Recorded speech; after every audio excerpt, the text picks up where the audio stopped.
नमस्कार। आज सुनते हैं भाग 8 उपन्यास सैलाब, लेखिका लता तेजेश्वर रेणुका।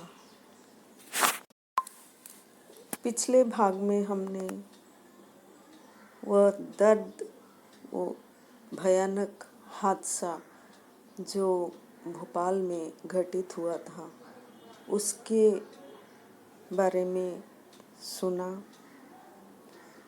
और आज उसका शतायु के जीवन में किस तरह प्रभाव पड़ा है वो हम सुनेंगे। तो आज का भाग 8। 11:30 हो चुके थे। सूरज मुंडेर पर आ खड़ा था। उसकी प्रखर किरणें सिर पर वार करने लगी थी। दोपहर होने को थी, लेकिन शतायु वापस घर नहीं लौटा था। शतायु के अभी तक घर ना पहुंचने से बेबे परेशान थी।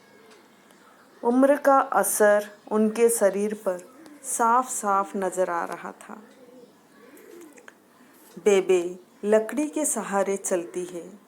एक हाथ में लकड़ी पकड़कर दूसरे हाथ को कमर पर रखकर हिलती डुलती घर के 10 बार चक्कर काट चुकी है। रसोई में खाने के व्यंजन आदि तैयार कर रखे हैं। सुबह से शतायु का कोई पता नहीं। बेबे परेशान होकर बार बार अंदर बाहर चक्कर लगाने लगी। उस दिन शतायु का जन्मदिन था। बेबे ने उसके पसंद का सारा खाना बनाया था।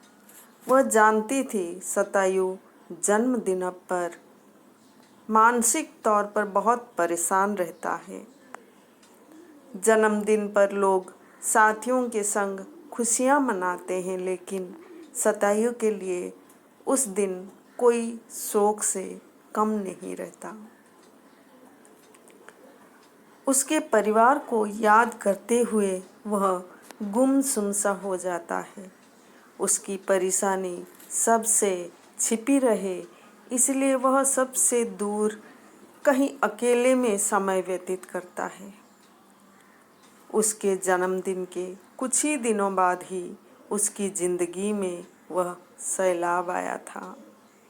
उसका अपने परिवार के साथ समय बिताने का और जिंदगी की खुशियों का आखिरी दिन था।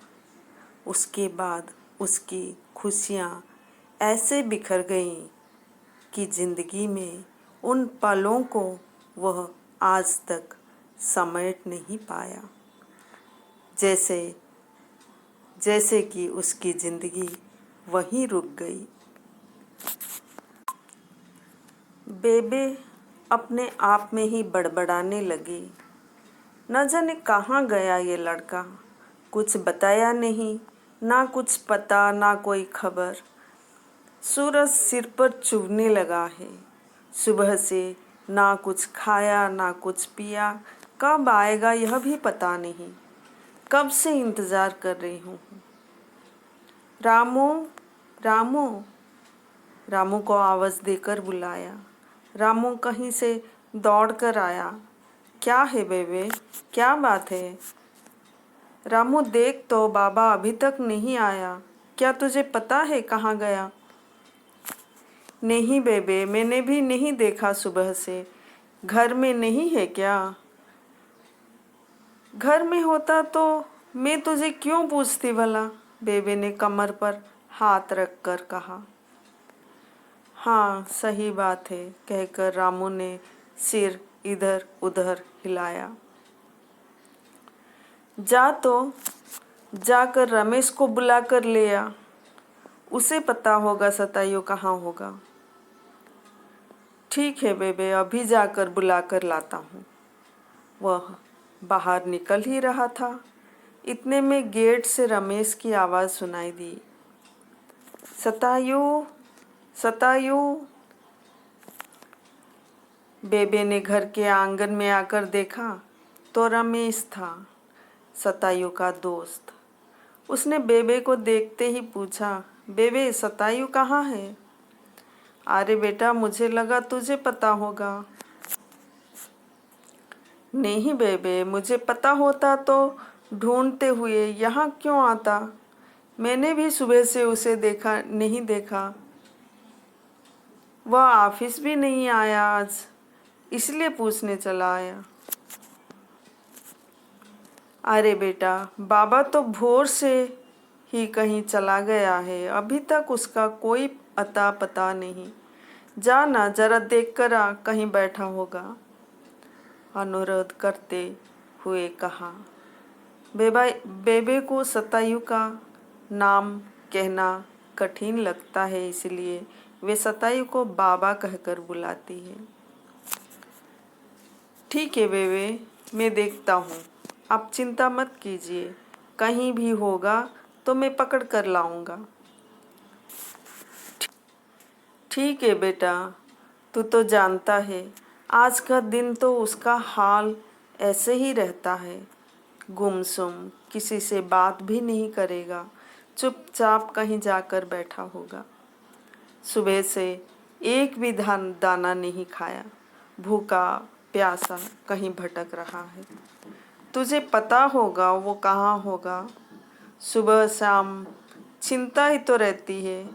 उसके हम उम्र सभी बच्चों की शादी हो गई, मगर ये शादी के नाम से दूर भागता है।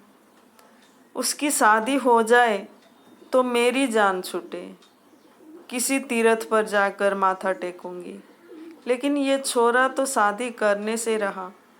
चल तू जा, जरा लेकर आ बेटा। जी बाबे, मैं जा रहा हूँ, देख कर आता हूँ। नहीं, उसे साथ लेकर ही आऊँगा, ठीक है? जीते रहा बेटा, धन्यवाद।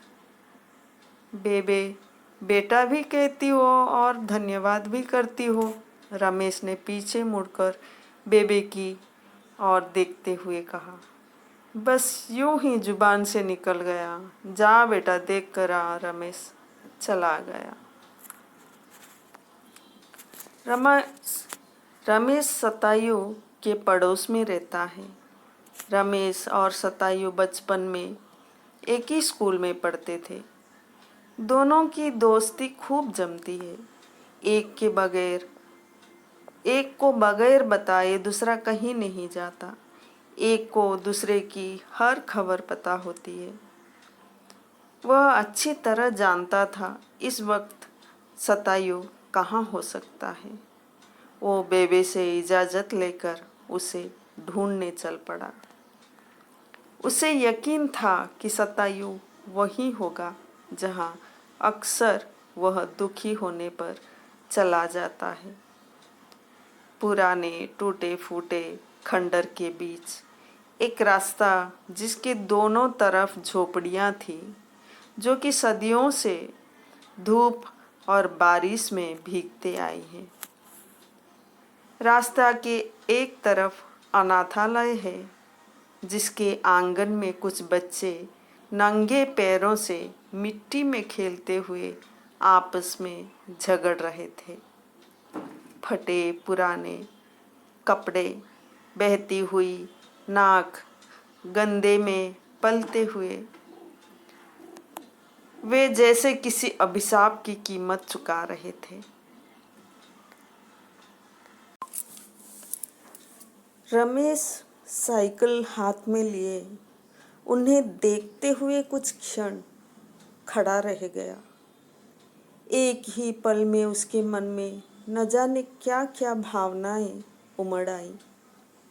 अगर इनके माँ बाप आज जिंदा होते तो शायद इन बच्चों की ये दुर्दशा नहीं होती। वे भी कहीं अच्छी जिंदगी जी रहे होते, किसी स्कूल या किसी आंगन में खेल रहे होते। बच्चे तो मन के सच्चे होते हैं, न जाने किस जन्म की सजा भोग रहे हैं। रमेश एक लंबी सांस छोड़कर आगे निकल गया। कभी सूखा, कभी बाढ़, कभी जलजला। प्रकृति की तांडव लीलाएं तो बहुत देखी हैं, मगर शहर में जो मानवीय दुर्घटना घट गई, जिसने कई हजार जिंदगियों पर कहर ढा दिया। इनकी जिंदगियां रेगिस्तान में पानी के लिए तड़पते पथिक की भांति पिता माता के स्नेह के लिए तड़पते रह गई। वे अनाथ, लाचार, अपाहिज होकर और अपनों को खोकर एक अच्छे जीवन के लिए तरस रहे हैं। भारी मन से रमेश गली से निकलकर रास्ते पर पहुंच गया। कुछ दूर जाते ही दूर से यूनियन कार्बाइड कंपनी नजर आने लगी, जो कि काल सर्प बनकर कई हजार जिंदगियां निगल गई थी।